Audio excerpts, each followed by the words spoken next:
intelectual, una persona ya de un nivel educativo elevado. No, no importa. Es como una pobreza cultural, ¿no? Esto es la primera cosa que me ha entrado en mi tiempo cuando he llegado al Perú. Eh, Siempre he estado en estas, claro, mis amigos de estos tiempos eran gente con cultura. Es obvio, ¿no? Te juntas con quien quieres. Eso no era así. Pero si andaba en otros lugares a visitar o conocer, era todo esto, todo así vacío, ¿no? No reflejaba ningún ganas de tener una cosa cultural. No sé si te ha pasado también a ti. Sí, me pasó, bueno, lo que pasa es que yo vengo en la parte laboral, de la parte de la venta, y eso lo tomamos en cuenta, ¿no? O sea, yo me acuerdo que le decía a los chicos, miren que cuando ustedes van, por ejemplo, a una entrevista de ventas, y vas a una casa de una persona que tiene cierto nivel, cuando entra, además de saludar y todo lo que ya sabemos, ¿no? Común, fíjate qué es lo que tiene. Porque eso puede ser un gancho para entrar en conversación. Porque a ver, la venta no es, hola, ¿qué tal? Acá tengo el teléfono. No, no es así, es otra cosa. Es como una especie de, entre comillas, pelea psicológica, digámoslo, por decirlo suave, ¿no? Y tienes que empatizar con la persona. Ah, qué bueno, usted es, qué sé yo, viste, es un banderín usted es de Tigre, porque lo vistes. El tipo se pone, viste, o sea, lo predispones a otra cosa. Bueno, y sí recuerdo, ¿no? Cuando iba gente que tenía dinero, haber visto este tipo de situaciones. Y ¿sabes qué? Ahora que Paul lo nombra, es cierto, no sé por qué, porque aparte de mi padre, he ido, por ejemplo, a Lima también, donde tiene parientes, Igual, ¿no? y lo mismo, o sea, y Ya no tienen los muebles caros, sí, todo lo eso que sí, quieres, ¿no? eso sí. Pero el resto generalmente es de muy mal gusto, Sí, sí. muy mal gusto, caro, sí, esto sí. debe ser, ¿no? Pero de buen gusto, muy poco. A mis amigos, sí, así, millonarios, esto sí, pero he visto mucha gente con mucho dinero que sin ningún gusto, con cosas así vulgares, ¿no? Que impresionan, ¿no? Pero nada cuando por ejemplo, le cuestionaba o conocido un hombre miliardario, ¿no? Y tenía yo de cerámica entiendo algo, ¿no? Un florero chino que habrá tenido así por más o menos 3.000 años. No, cuesta, no tiene precio, ya, no lo puedes ni vender ni comprar. Ya bien, yo le pregunto, y le digo, ¿de qué dinastía es, no? Sí. Él me mira como si le habría preguntado sobre la ropa interior de su mujer, ¿no? Me miraba así despistado. Y yo le digo, señor, yo he sido ceramista, entiendo algo de esto. ¿Quiere explicarme de dónde lo sacaste? ¿No? Esto debe costar una fortuna. Y después él me dice, ya la plata por mí no es un problema. Muy bien, para mí sí, pero yo le digo, ¿no? Según esto que yo entiendo sobre la porcelana china, diría 3.000 años, ¿no? Algo así, más o menos según esto se define por los engobes, por los esmaltes, ¿no? Hay tipo ¿cómo se llaman? Ellos usaban como de imprentas sí, de figuritas. Esto más o menos define la dinastía, el tiempo, ¿no? Sí. Ya bien, no sabía nada, en absoluto. No había celulares que podías sacarlo, una foto, ya te identificaba la cosa. Pero no le interesaba tampoco de saber. Esto es lo grave, ¿no? Yo le estaba ofreciendo, ¿no?, un pequeño curso gratis sobre la cerámica china. No le interesaba en absoluto. Tú ves cómo está, basta que sea caro y que la gente le aplaude, pero no es que valorizaba, como por ejemplo conocido unos chinos en Lima, que sí valorizaban y sí sabían, ¿no? Que cuando me ponía un coso de té de exclusivo, ¿sabes? De estos, pero no solo carísimos, pero toda una religión, ¿no? Que te pone esto. Yo estaba con mi esposa y había dos amigos más y nosotros así, sin tocar nada, ¿no? Él justamente sabía de qué se trata, ¿no? Es una cosa impagable, $500,000, es una cosa, ¿sabe? De estas cosas que tienen 500, 600, 800 años. Ya bien, ¿no? Todo esto a mí me impacta. O tú ves gente que tiene alfombras, no de Isfahan, así de 200, 300 años, y ni saben dónde caminan. No, esto no es por caminar, esto lo pones en un muro, ¿no? Y cosas así. Esto lo he vivido mucho acá, ¿no? Que había gente de una falta de cultura, pero impactante, ¿no? No le interesa nada de esto, solo que le interesa carro, sexo, fútbol, y ya está. Y gente con dinero, gente que ha estudiado en la universidad. Yo siempre me he preguntado qué habrán estudiado, pero esto es la falta, la pobreza cultural. Juan, es así, Paul. Bueno, es que no sé si solamente acá, porque no es en todas las partes del mundo. Yo no le doy nunca le di pelota, como decimos en Argentina, o le di importancia a los títulos, pero nunca, Paul. Mira, una entrevista de trabajo que yo tenía cuando trabajaba en DirecTV de supervisor eran así. Era la persona estaba delante mío, me entregaba el currículum, yo el currículum lo agarraba, leía el título, o sea, nombre y apellido y lo ponía acá al lado. Porque yo lo que vi era otra cosa, ¿no? Yo lo que quería ver es la actitud, cómo se manejaba y otras cosas más. Porque evidentemente yo creo que la cultura o el conocimiento va por otro lado, va por una necesidad, ¿no? Que viene contigo, ¿sí? O sea, es inherente al ser humano, es así, no es que se las fabricas, vienes o no vienes con la necesidad. Entonces, pero lamentablemente yo creo que nos ha ganado la no necesidad. O sea, hay gente como que tiene todo, y mucho más ahora, porque total, ahora agarro mi celular, le pregunto a la IA tal cosa, y agarran y le preguntan a la IA tal cosa, o googlean. Eso también a veces me sucede cuando participo en algún grupo del tema que sea, de cualquier tema.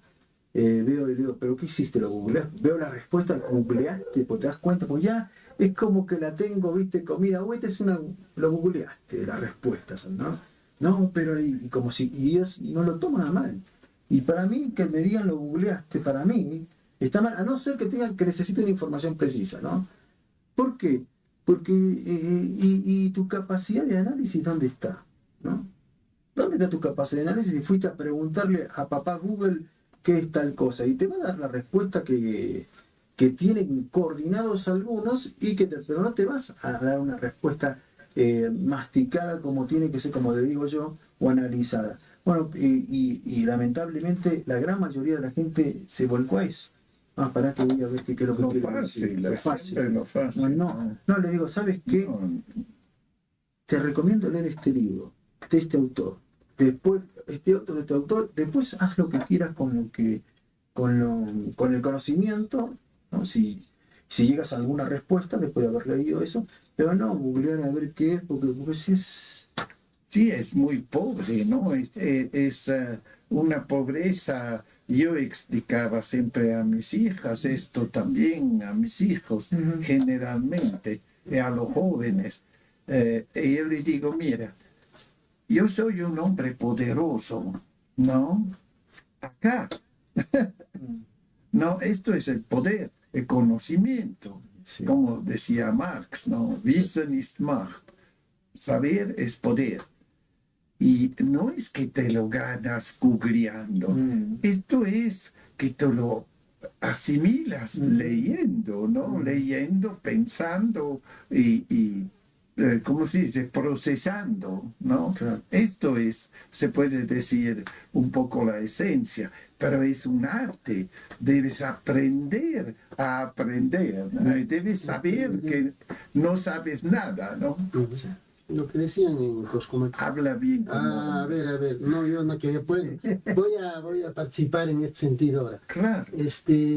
Bueno, yo quería contarles una anécdota, por ejemplo, eso de cultura, que hacían. Un tiempo nosotros teníamos un colegio en Pisa con mi mamá.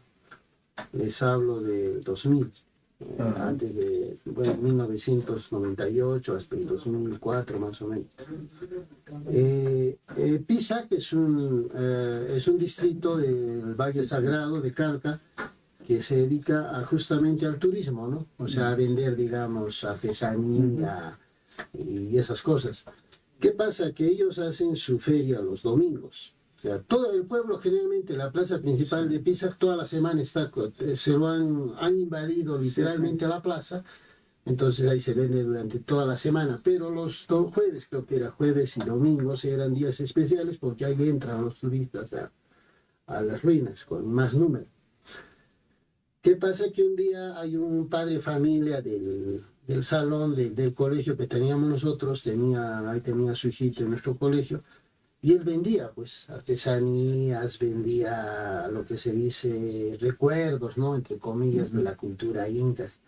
Pero realmente, ¿qué hacía él? Él agarraba y recuperaba, digamos, cerámica original inca. Pero yo voy a esto para que vean, ¿no? O sea, la gente que iba ahí, ni cuenta. Miraban, ay, qué bonito, así como sea, huaco, cerámica original inca, ¿no? Pero, ay, qué bonito, nada más. Ay, qué lindo. Hasta que un día yo vi eso. Usted justo se dio la conciencia que yo estoy. Y llega un extranjero, creo que era americano, una pareja más tres personas. Y agarra, pues, el americano y dice, ah, qué bacán, ¿y esto es original? Y pregunta así bonito nomás, ¿no? Y el amigo le responde, sí, ok, en inglés, pero yes, all right. Y dice, ah, va. El otro lo mira, lo estudia y parece que conocía, pues. Empieza a verificar, plan. ¿Y a cuánto le dice? Y yo realmente estaba pensando, bueno, original, le cobraba, pues no sé, $300, no sé. Y el otro así, a lo limpio, el amigo el piseño, agarra, le dice, $1,000, 1,200 tal vez. El otro le dice, no, 1,000, ya. Y se lo compró. Yo me quedé totalmente pasmado, estúpido, estupefacto. Miro, pucha, pero claro que yo sabía que tenía ese valor, pero lo que me impactó fue que se hiciera o sea, como otros que están ahí, peruanos, que conocemos, aparte de que la artesanía era prohibido negociarla así, porque eso es lo que dicen el famoso guaqueo. Tú no puedes vender, tienes que darlo al INC. ¿Ya? Pero yo voy a ese hecho. Este americano conocía el valor de esa pieza. Conocía, o sea, se había informado, se había enterado. Y después yo hablando con el amigo piseño le digo, pero oye, pero tú sabes, tengo que decir, sí, yo sé que vale más. Pero ¿quién me va a pagar? Aquí es negocio. Y ahora estoy necesitando. Se lo estoy regalando en realidad. O sea, el padre era consciente de que ese, por ejemplo, valía mucho más de lo que había cobrado. Y el pata que le había comprado sabía también que eso tenía un valor y hasta que estaba cometiendo, entre comillas, un delito, porque no se puede negociar con cultura, como se dice, ¿no? Pero ahí voy a lo que ustedes comentaban. O sea, a veces la gente, o sea, no sé, de la zona, de acá, no les interesa. O sea, lo ven así y no se saben. Y como te dicen, no lo saben. Discúlpame que te interrumpe, pero ellos no tienen un concepto, ¿no? Primero, yo cuando vivía en la costa, no siempre me ofrecían huacas, me ofrecían cerámica, de todo, ¿eh? Pero a la ganga hacían 20 soles, 50 soles, nada.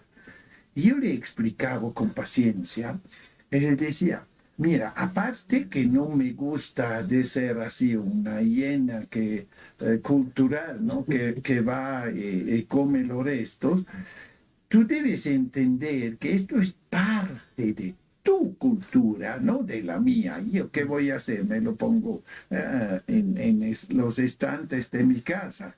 No, es parte de tu cultura, parte de tu cultura, ¿no? Una huaca, ¿no? Así intacta, ¿no? De Nazca o pre-Nazca o Ari o qué sea, no tiene un valor en el sentido pecuniario, no, tiene un valor cultural, ¿no? Por ti, peruano, ¿no? La historia, ¿no? Que yo me soy hecho un poco de cultura, cerámica también, pero otras cosas, tejidos de Paracas, cosas así, ¿no? No es un valor pecuniario, es por la población, como en tu caso, Gorky, que eres peruano, ¿no? Tiene un reflejo de tu pasado, ¿no? Así no creo que hay una cosa que tú puedes meter dinero y apropiarte de esto, porque si no eres peruano, ¿a qué te sirve esto? No, no es tu cultura, no es tu historia. La cosa es esta, justamente la codicia, la estupidez, por mi opinión, ¿no? Él siempre hablaba de esto, era un tema prácticamente repetitivo, ¿no? Y le explicaba a mis hijos también cuando venían con huacas que habían encontrado, cosas así, le decía, ya bien, vamos al museo regional, ¿no? Y allá lo dejan. Ellos sabrán qué hacer, ¿no? Dónde lo incorporan, ¿no? Yo le he educado así, ¿no? Que no, nosotros como gente que no son arqueólogos, que no tienen nada que ver con esto, no debíamos apropiarnos, ¿no? De restos culturales, huacas, etcétera, etcétera, que no era nuestro ni derecho, porque si tú lo privatizas prácticamente, lo sacas de la posibilidad a los otros de apreciarlo, ¿no? Todo esto es un complejo que todo lo materializan, lo mercantilizan. Esto es, creo, un gran problema que tenemos acá, el mercantilismo. No sé si han escuchado, tenemos 5 minutos más. Discúlpame que me vengo, esto del túnel, ¿no? Que viene de Taiwán abajo, ¿no? Esto es una de estas cosas. Yo creo que a nadie le interesa esto. Si no hay oro, no importa, ¿no? Si no hay ganancia, hay solo gasto, obviamente, porque deben hacer todo el trabajo por llegar hasta el Corica. No, sí, yo, a ver, he bajado, he puesto el programa hace 2 días. Sí. Claro, no sé. Sí, si lo he visto. He pasado pero hay un contraste, o sea, es que pasa lo siguiente. El amigo que ahorita está haciendo la excavación es un estudiante de arqueología, que él mismo lo cuenta, de voz propia, ha dicho que él cuando sale de la facultad tenía esa ilusión, tenía ese objetivo de verificar, de comprobar y restaurar este túnel, pero que no le daban pues el apoyo, no había una intención porque no hay, digamos, no era un valor pecuniario directo, ¿no? Pero ya han pasado los tiempos y ahora dice que apareció un grupo español, ahora está habiendo un conflicto ahí. ¿Por qué? Porque este grupo español sí está viniendo con financiamiento. Entonces ellos están queriendo sobreponerse, como quien dice, a las investigaciones que ha hecho él. Entonces él ya ha presentado un reclamo, dice, en el sentido de que es como que dice, su proyecto y que se le respete, que no pueden los otros encima de eso poner y hacer, como quien dice, el mismo proyecto con otro nombre. O sea, ya no cabe, eso es porque es un solo túnel. Pues no podemos hacer dos, está en eso. Pero yo voy al otro, o sea, es que antes no se veía tanto, digamos, siempre se ha visto en Cusco el turismo, pero ahora ya se han dado cuenta que eso sí es una minita de oro. Si ese túnel se llega a hacer la restauración como está planteado, porque es pues según todo es un túnel que verifica, en primer lugar, que el Cusco tenía la forma de un puma. Ajá. Que verifica que realmente la cultura inca llegó a tener conexiones, digamos, subterráneas entre sus capitales, entre sus lugares más importantes. Entonces va a tomar una relevancia grande, ¿no? Y eso ya en turismo se vuelve, ahí sí se vuelve totalmente... Pero otra vez, no estamos en Otra lo vez lo mismo. mismo. Otra vez es diciendo, la dinámica es solo la ganancia del turismo. claro. No es de saber o de conocer De esto que recuperar ha la pasado, Inca, pre-Inca, todo que sea, ¿no? Yo creo que es pre-Inca, es seguro. El Sacsayhuamán no es incaico, es pre-incaico. Te hago cualquier puesta, pero mucho más que 200 añitos. Imagínate, los incas han venido al último antes de los españoles, los 200 añitos. Ni me vas a decir que en 200 años han armado un monstruo así como Sacsayhuamán. Ni hablar. Esto dura, esto es preincaico, pero recontra preincaico. En todo caso, igual los túneles y cosas así, yo no creo que esto se ha hecho solo en poco tiempo, no lo puedo creer. Pero aparte ahora de esto, hoy día estamos en lo cultural, de verdad. Parece que sí. Nos hemos despedido de la política. Bien, vamos a una musiquita y continuamos, ¿ya? Una música. Después. Como le decía acá, pues, independencia plena y efectiva con soberanía y autonomía es posible, pero todavía es un proyecto en curso, liderando el camino hacia un futuro mejor. Un consejo: estén atentos a los acontecimientos en la región de Sahel y, sobre todo, no ignoren las razones subyacentes ni cómo África está resurgiendo gracias a la Alianza de Sahel. Burkina Faso, Mali y Níger son 3 países contiguos, sin litoral, que ocupan una vasta extensión de territorio entre el sur de Sahara y la región sudanesa saheliana. Juntos representan casi la mitad de la superficie total del África Occidental, alrededor del 45%, y cerca del 17% de su población, con un total de más de 73 millones de habitantes, 26.2 millones en Níger, 23.8 millones en Mali y 23 millones en Burkina Faso. Estas cifras por sí solas subrayan el peso demográfico y geográfico de la tríada de Sahel. Las sociedades de estos países comparten fuertes similitudes fruto de siglos de vínculos culturales y económicos, así como de su proximidad geográfica, lo que ha fomentado el intercambio de normas y prácticas sociales. Sus culturas aún se basan en gran medida en valores comunitarios, la tradición oral como medio predilecto para la transmisión de conocimiento, economías predominantemente agrícolas y estructuras sociales fuertemente influenciadas por la religión, que configura la vida de las personas en una apertura vertical a la existencia. Al igual que el resto de África Occidental, Níger, Mali y Burkina Faso experimentaron todas las contradicciones del dominio colonial francés en el siglo XX, contradicciones que estallaron dramáticamente durante la Segunda Guerra Mundial. La historiografía oficial europea rara vez menciona que una parte significativa de los soldados y trabajadores desplegados para liberar a Europa del nazismo provenía de las colonias francesas en África Occidental, incluyendo los actuales Burkina Faso, Mali y Níger. Miles de africanas lucharon y murieron en suelo europeo, y sus experiencias bélicas impulsaron una nueva conciencia política que allanó el camino para las demandas de igualdad y autodeterminación. Las primeras organizaciones anticoloniales, después de la Segunda Guerra Mundial, en el contexto de los intentos de establecer el socialismo en África, los movimientos anticoloniales ganaron terreno y lograron éxitos significativos. Analicemos una perspectiva histórica.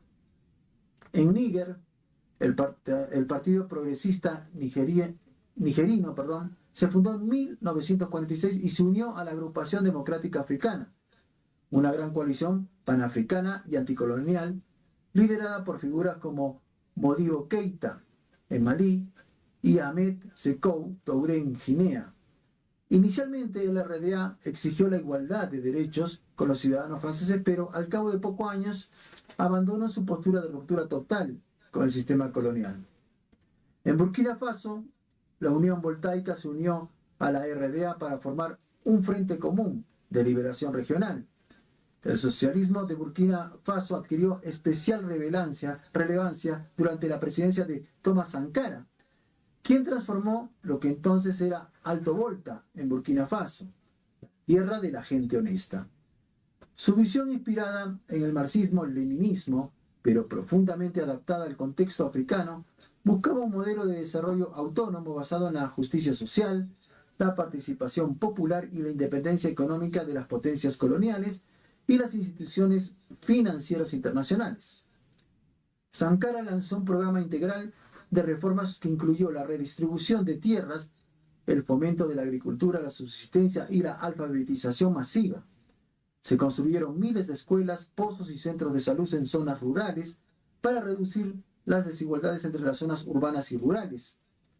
Sus políticas promovieron el papel de la mujer, aboliendo las prácticas tradicionales opresivas y fomentando su integración activa en la vida económica y política del país. El socialismo en Burkina Faso se diferenciaba del modelo soviético por su fuerte arraigo comunitario y su enfoque en la autosuficiencia. Criticaba abiertamente la deuda externa, consideraba un mecanismo de subyugación neocolonial y rechazaba el enriquecimiento personal de los líderes. El liderazgo de Sankara fue riguroso y carismático, buscando construir un sentido de identidad nacional y solidaridad entre los ciudadanos durante una época muy difícil para los pueblos africanos de Sahel. A pesar de los importantes logros en materia de desarrollo social y de infraestructura, el proyecto social de Burkina Faso se topó con resistencia interna y externa. La falta de recursos, el aislamiento internacional y los conflictos con las élites locales generaron tensiones crecientes que culminaron en un golpe de Estado en 1987 que asesinó a Sankara. Inmediatamente después, Blaise Compaoré asumió el poder e inició un periodo de 30 años marcado por un alejamiento gradual de las políticas socialistas. El nuevo régimen buscó normalizar las relaciones con las potencias occidentales y las instituciones financieras internacionales, liberalizó la economía y limitó el alcance de las reformas populares de Sankara. Este cambio generó una creciente desilusión ciudadana, ya que las promesas de desarrollo inclusivo y justicia social dieron paso a la corrupción, la desigualdad y la inestabilidad. En 2014, un movimiento popular obligó a Compaoré a dimitir, lo que dio inicio a un periodo de incertidumbre política en el que los débiles gobiernos civiles no pudieron responder a la creciente inseguridad exacerbada por la expansión de los grupos yihadistas en el Sahel. Los presidentes posteriores, Roch Marc Christian Kaboré y Paul-Henri Damiba, no lograron estabilizar el país ni retomar su senda de desarrollo social, lo que avivó aún más el descontento.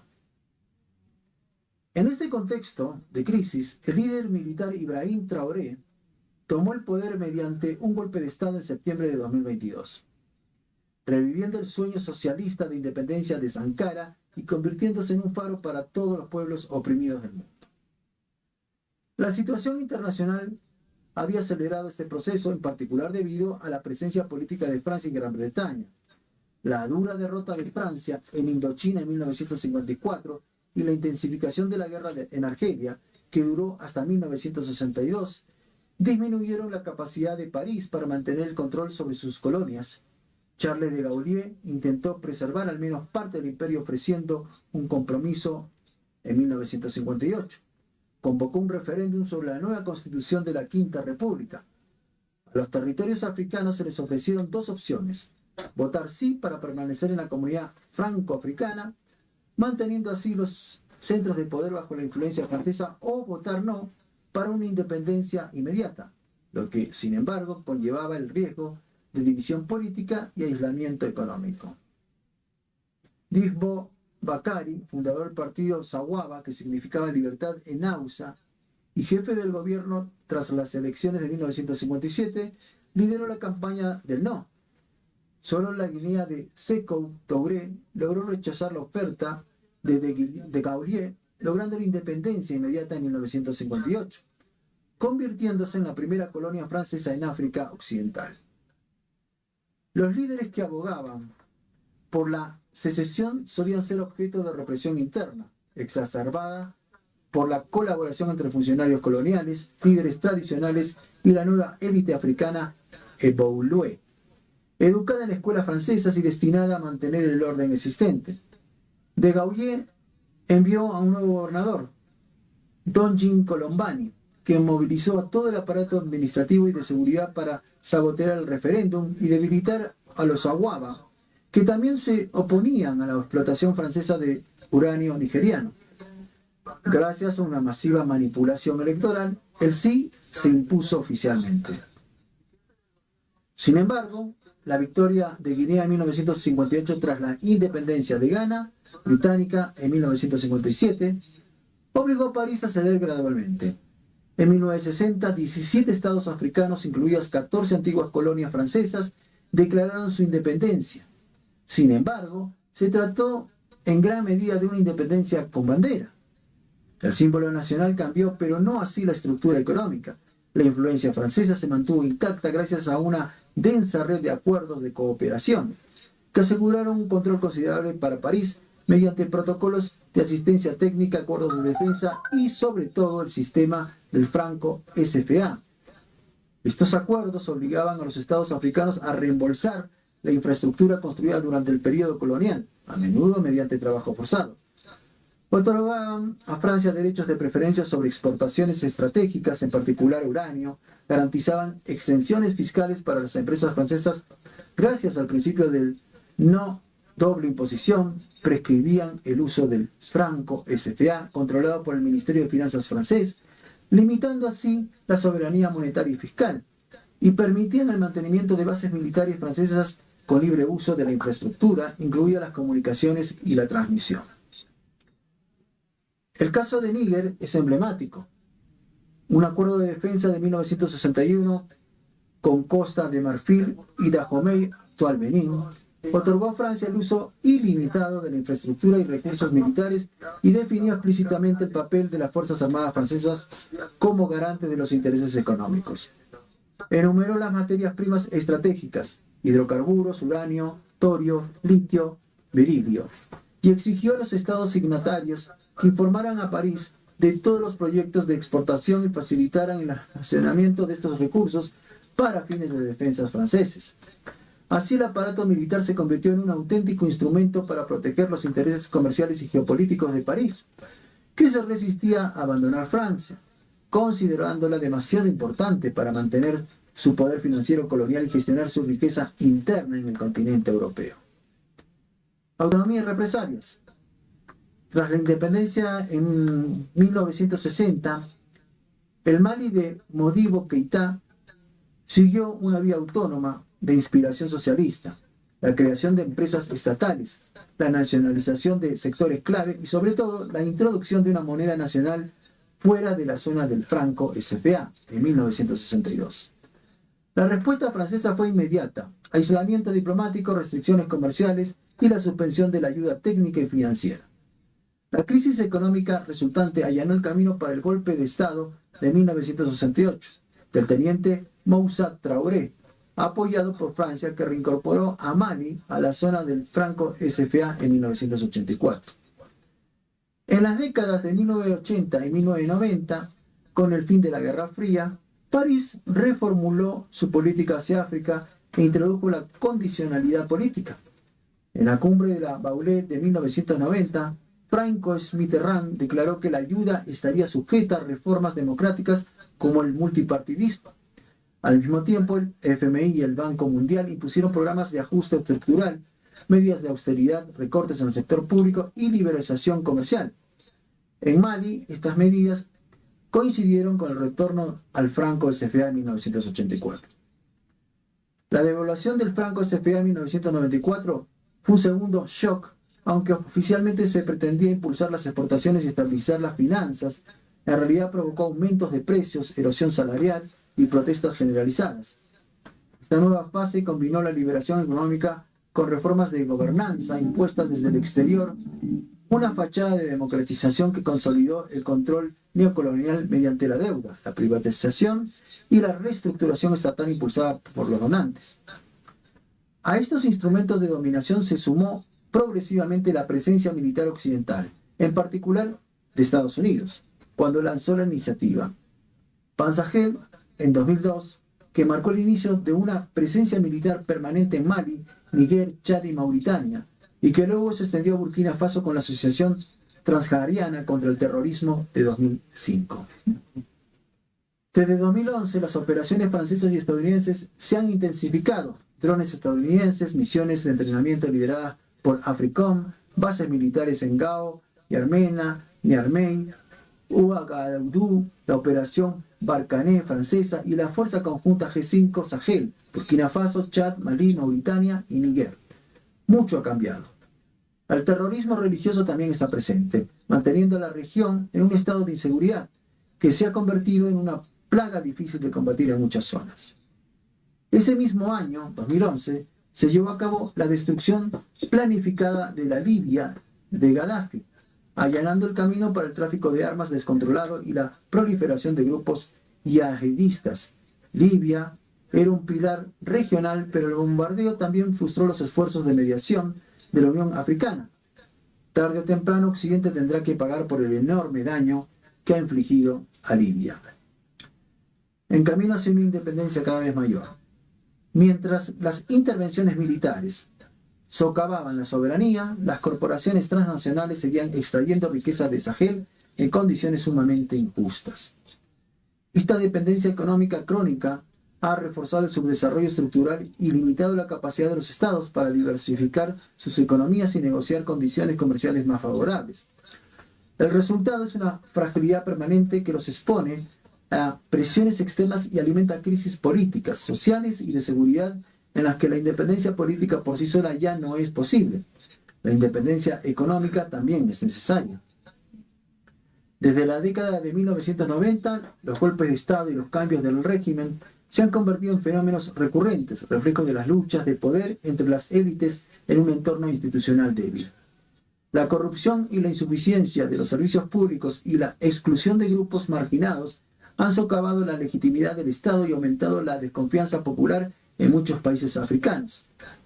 La historia reciente de Burkina Faso, Mali y Níger demuestra que la independencia formal alcanzada en la década de 1960 no se tradujo en una soberanía efectiva.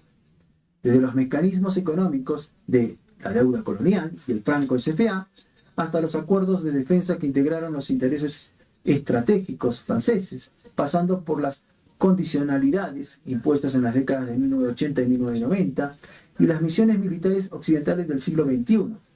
Las antiguas formas de gobierno se han transformado en muchos casos en lugar de disolverse. Los líderes actuales que realmente desean cambiar la situación se enfrentan a una estructura estatal compleja que requiere una reforma completa. Además, se trata de una estructura europea occidental que debe adaptarse al mundo africano. Comprender esta evolución es fundamental para interpretar la fase política actual en el Sahel.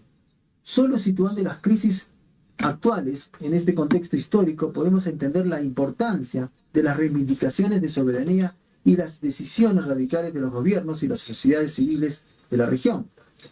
La independencia plena y efectiva con soberanía y autonomía es posible, pero aún es una tarea en desarrollo, aún no completada, y sobre todo un proceso que comienza con la consolidación ideológica de quiénes y qué son estos pueblos.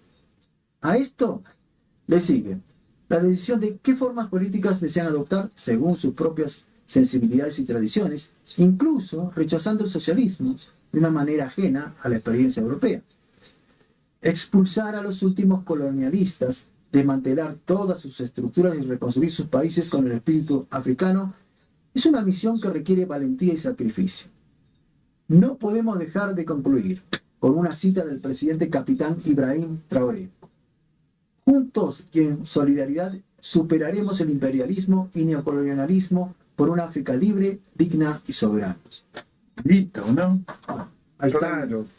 Esto deberían hacer también en Latinoamérica, ¿no? También. Igualito. No tendrán tanto problemas como en África, pero es lo mismo, es absolutamente lo mismo. Exacto. Y si tendríamos teóricamente un personaje como Traoré, sería una gran cosa, ¿no?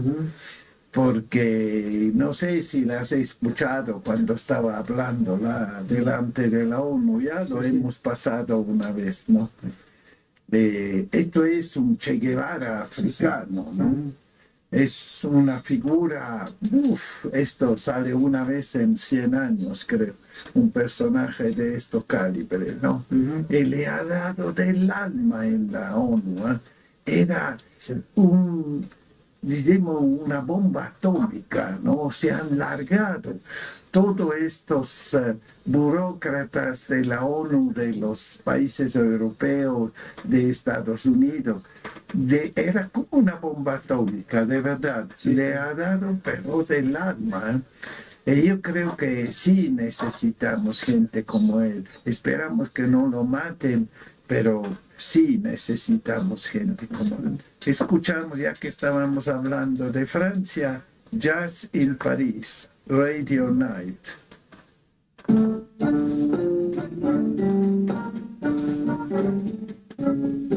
No es grandioso esto, Traoré.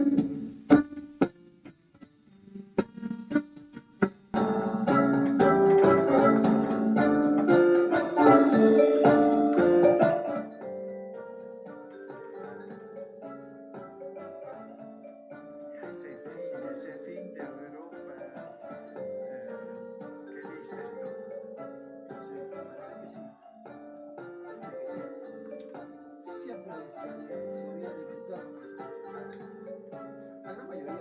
Siempre ha sido colonialista. Vamos, los colonialistas de todo el mundo. ¿Qué vas a creer?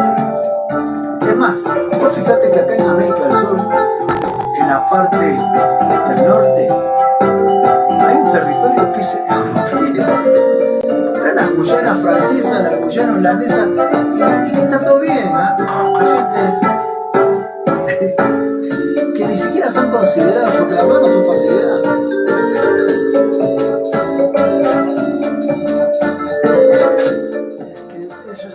Esas colonias están desde siempre ahí. Sí, por eso. Normaliza las cosas. Ahí está normalizado.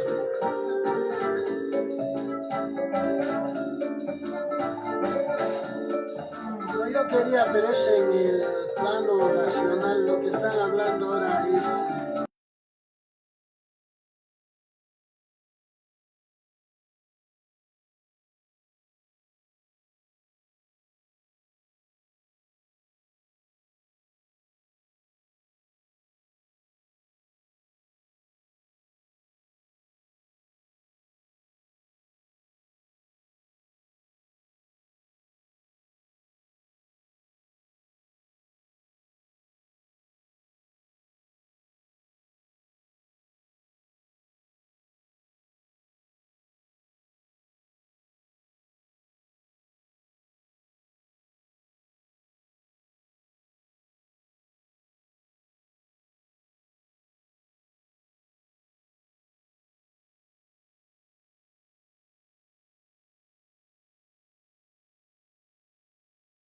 los españoles.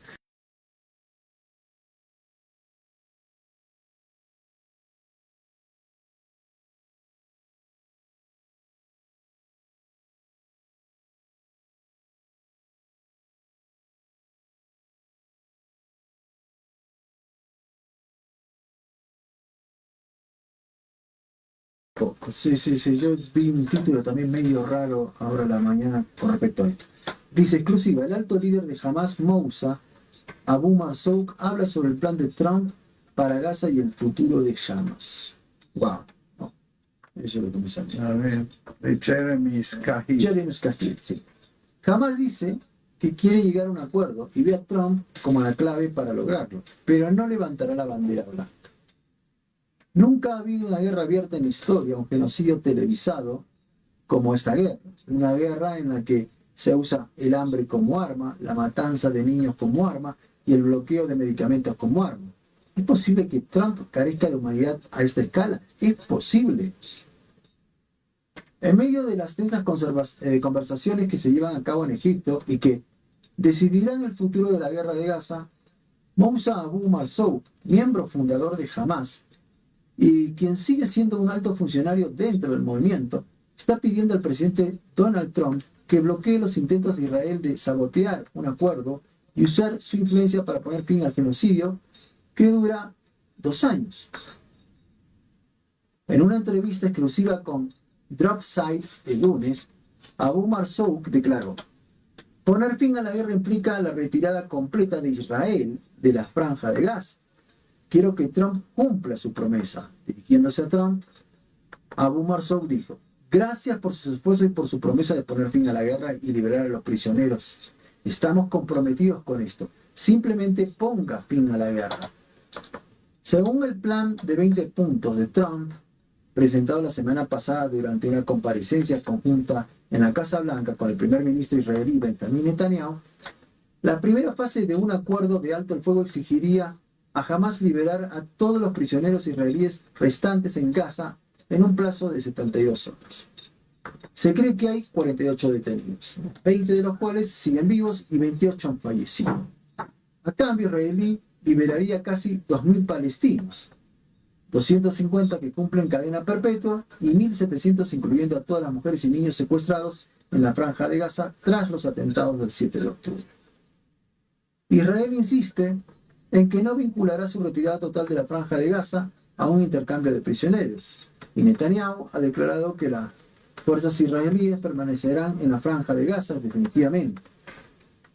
Jamás reconociendo que los prisioneros israelíes, con su principal influencia, sino la única, en las negociaciones, ha declarado que el intercambio debe estar vinculado a una hoja de ruta clara para la retirada total de Israel, el fin del genocidio y el suministro de grandes cantidades de alimentos y otros bienes esenciales. En una extensa entrevista con Dropside, reproducida íntegramente a continuación, Abu Marzouk analizó los temas centrales de las negociaciones indirectas en Sharm el-Sheikh, la opinión de Hamas sobre Trump y su visión del futuro de Hamas. Abu Marzouk, quien ha estado con Hamas desde su fundación en 1987, fue el primer jefe de la oficina política del movimiento y ocupó diversos cargos de alto nivel en las décadas posteriores. Afirmó que Hamas es consciente de los riesgos de que Israel intente recuperar a todos los prisioneros que Hamas tiene en Gaza y luego continúe el genocidio. Sabemos que los israelíes pondrán muchos obstáculos al diálogo, las conversaciones y el entendimiento, especialmente en este momento, declaró Abu Marzouk. Sin embargo, añadió que la cruda realidad es que solo Trump tiene el poder de poner fin a la guerra de Israel de inmediato. Esto es un riesgo, pero confiábamos en que el presidente Trump sería el garante de todos los compromisos adquiridos, declaró Abu Marzouk.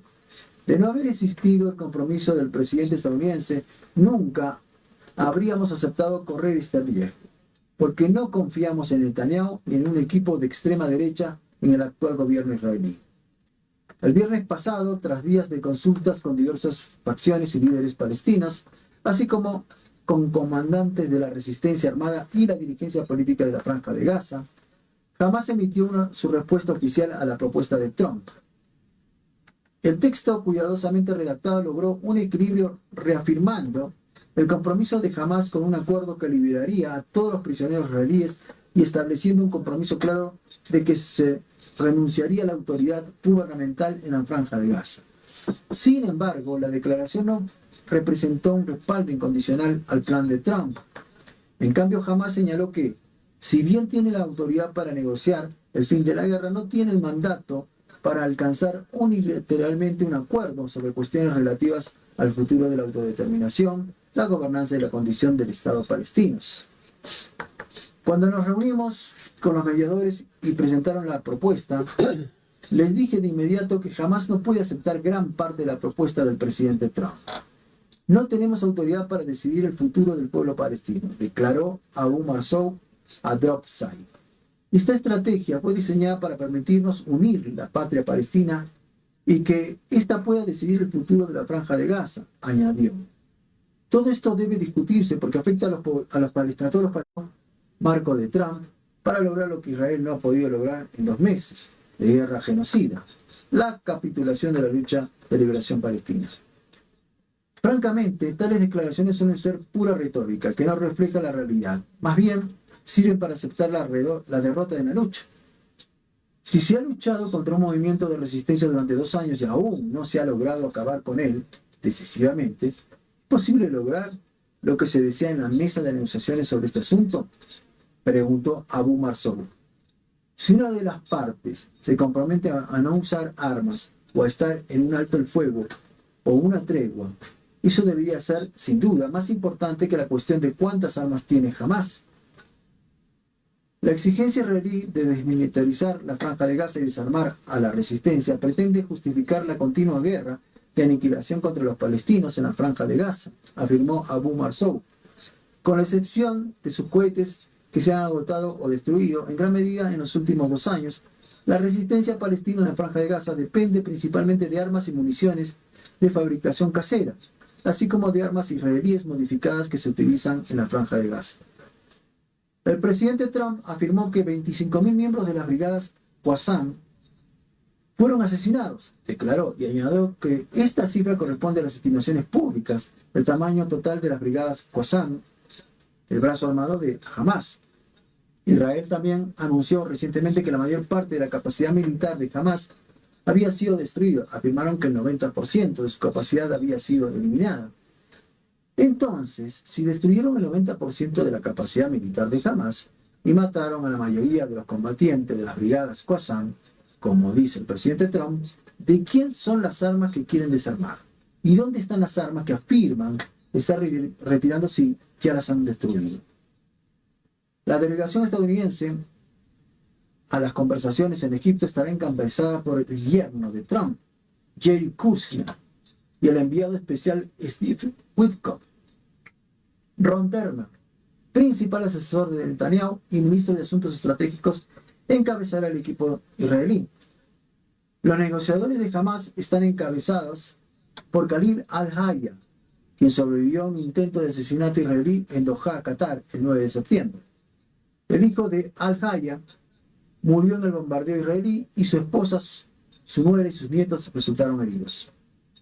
Hemos venido hoy a la ciudad de Sharm el-Sheikh para llevar a cabo negociaciones responsables y serias, declaró al-Hayya en una breve entrevista con la televisión egipcia el martes. Llevamos con nosotros el dolor, la tristeza y el sufrimiento de nuestro pueblo, así como los sacrificios realizados, mártires, hogares destruidos y la devastación causada por una brutal guerra de 2 años librada por las fuerzas de ocupación israelíes contra nuestro pueblo. Llevamos con nosotros todo ese dolor y también los objetivos y aspiraciones de nuestro pueblo, de estabilidad, libertad, el establecimiento de un Estado y la autodeterminación. Al-Hayya señaló que Israel continuó sus mortíferas ofensivas militares contra Gaza, a pesar de la respuesta de Hamás al plan de Trump el viernes y de las exigencias de poner fin a los bombardeos. Señaló el largo historial de Israel de incumplimiento de acuerdos, incluido el acuerdo del alto del fuego de enero de 2025, refrendado por Trump y el expresidente Joe Biden. Por lo tanto, exigimos garantías reales de la comunidad internacional, del presidente Trump y de Estados Unidos, así como de los países que nos apoyan, declaró al-Hayya. Estamos plenamente preparados y seguros de lograr el fin de la guerra, la retirada y el intercambio de prisioneros para que esta guerra termine para siempre y nuestro pueblo palestino pueda vivir con estabilidad y paz, de acuerdo con sus legítimas aspiraciones como todos los demás pueblos de la región en la que vivimos. En los últimos 2 días, Trump ha expresado su confianza en que se pueda alcanzar un acuerdo en pocos días, pero fuentes cercanas a los negociadores palestinos han informado a Dropside que aún quedan varios detalles técnicos por resolver. También enfatizaron que jamás no se conformará con los dictados de Israel y defenderá firmemente sus principios fundamentales. Qatar y Egipto han sido mediadores regionales clave durante el genocidio en la Franja de Gaza y en las últimas semanas. Turquía ha desempeñado un papel significativo, en particular en las conversaciones con Hamás, que dieron lugar a la respuesta del movimiento al plan de Trump. Las negociaciones se centran actualmente en identificar los obstáculos para la implementación del plan de Trump y examinar los detalles prácticos de su implementación, declaró el Ministerio de Asuntos Exteriores de Qatar en un comunicado el martes. En este momento no es apropiado discutir ni especular sobre los obstáculos para la implementación del plan. Abu Marzouk afirmó que jamás estaba abordando las negociaciones en Egipto con flexibilidad y quería alcanzar un acuerdo que pusiera fin a una guerra genocida en la que Israel asesinó a más de 60.000 palestinos. Sin embargo, advirtió que la liberación de todos los prisioneros israelíes plantearía desafíos logísticos. Cuando el presidente Trump dijo que quería liberar a todos los prisioneros de una vez, si es posible que se liberen con el tiempo, porque sería difícil hacerlo todo de golpe, declaró Abu Marzouk. Añadió que los cuerpos de muchos prisioneros israelíes fallecidos se encuentran bajo escombros o en túneles bombardeados por las fuerzas israelíes. Se encuentran en zonas donde las fuerzas israelíes están presentes, por lo tanto deben retirarse y necesitaremos tiempo para buscarlos, añadió. El ejército israelí ha alterado los puntos de referencia en la Franja de Gaza, mediante la destrucción de excavaciones, la búsqueda de túneles y la destrucción de todos los cementerios existentes. Me encuentro entre las personas cuyos padres fueron enterrados en un cementerio que ahora está bajo la carretera pavimentada, la línea Filadelfia. Todo el cementerio está bajo esa línea. Jamás quiere que las fuerzas israelíes se retiren primero de las zonas dentro de la Franja de Gaza para facilitar la recuperación de los cuerpos. Deben retirarse de las zonas pobladas. No puede haber intercambio si las fuerzas permanecen y el proceso no se llevará a cabo. Esto significaría que Israel no quiere que se implemente el plan de Trump. Durante las negociaciones de los últimos 2 años, Hamás ha luchado para lograr la liberación del mayor número posible de palestinos detenidos por Israel a cambio de la liberación de los israelíes retenidos en Gaza. Si bien el plan de Trump exige la liberación de casi 2.000 palestinos, Netanyahu se ha negado a incluir a los prisioneros palestinos más destacados en cualquier intercambio. El domingo, según se informa, prometió el fanático ministro del Interior israelí, Itamar Ben-Gvir, que no liberaría a Marwan Barghouti ni a otros venerados líderes palestinos que cumplen cadena perpetua en Israel. Barghouti es el líder palestino más popular y las encuestas públicas muestran que sería la primera opción para convertirse en jefe de Estado de una Palestina independiente.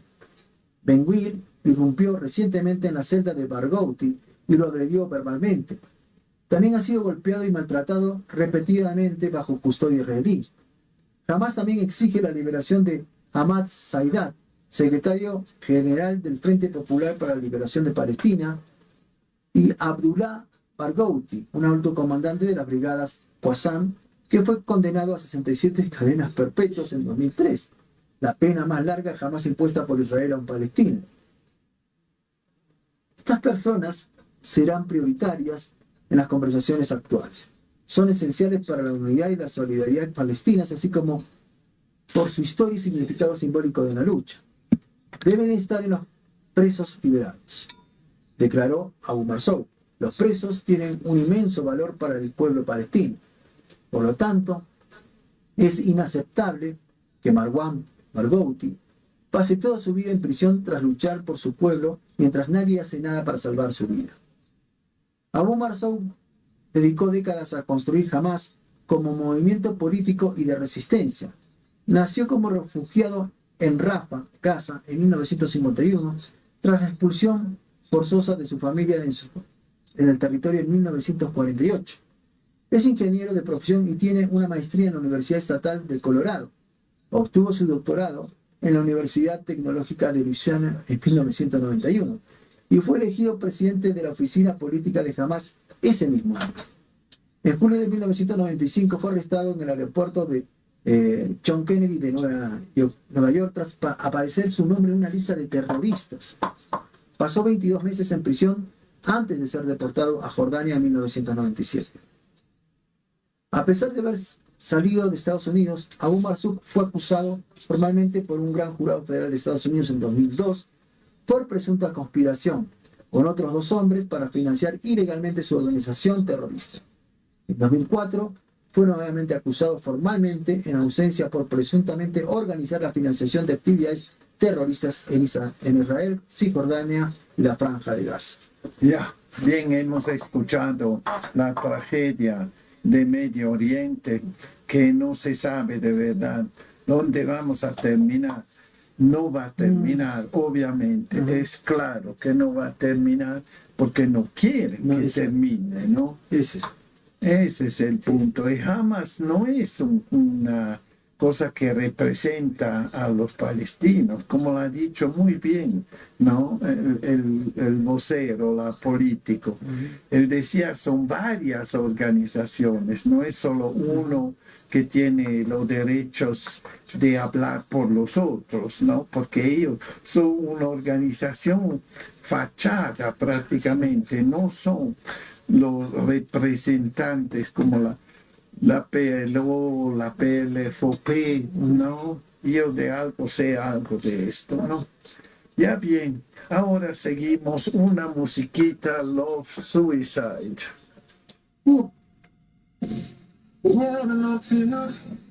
Falling behind, no bit of a pill, would I survive? I promised the thrill, butterflies, you know for the kill.